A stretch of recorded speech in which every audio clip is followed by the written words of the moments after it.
So what was that one thing about crypto that really clicked for you guys and made you like really passionate about the space? Yeah, I think that's a great question, Kadeem.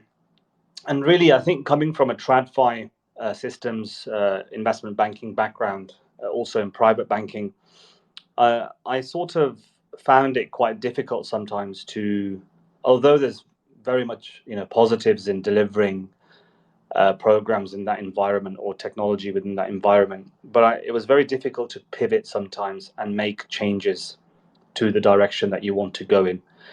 There's a lot of red tape, governance, etc., a lot of approvals, and sometimes even for a very small change, it would take a lot of time. And what I realized within that time is that, you know, a lot of investor funds are being utilized on projects within those constructs or those environments, and they're not being efficiently utilized. Where a small change, for example, an OK button, for example, on a software would may take 2 or 3 weeks or 2 weeks to get approval for a small, very small change, which doesn't really impact anything. And what that led to was slow, almost tank-like movement. So I think with crypto, what I realized very early, and obviously as part of the fund and talking to founders and teams and generally tracking teams, I saw some pivoting. I saw the opportunity itself within crypto to create something where you know we decide, and as part of our investors community, there could be input from others, and based on that feedback, we could then transition or make alterations very much at rapid pace. And I feel that even from an evolutionary perspective, if you're slow to make changes, then you won't survive. And this is in this game now, with how fast technology moves, speed is what makes you or breaks you ultimately, especially when you're exercising delivery. And one of the things that really attracted me to potentially doing a project in crypto was, one, the fact that we could pivot and change very quickly when needed. The fact that you have so many diverse individuals who can feed back onto your product from a product perspective or marketing perspective, and those changes can be enacted very, very quickly.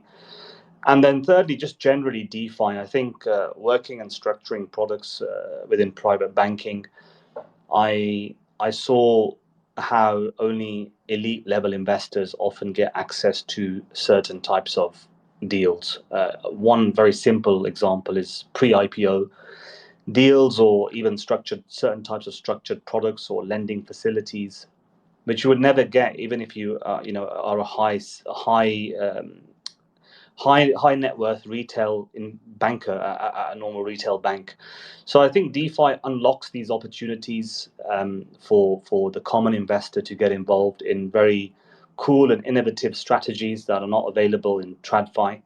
However, to get there, there is a sacrifice that needs to be made, and that's one of education, where really you need to know how this works in order for you to really take advantage of what DeFi has to offer.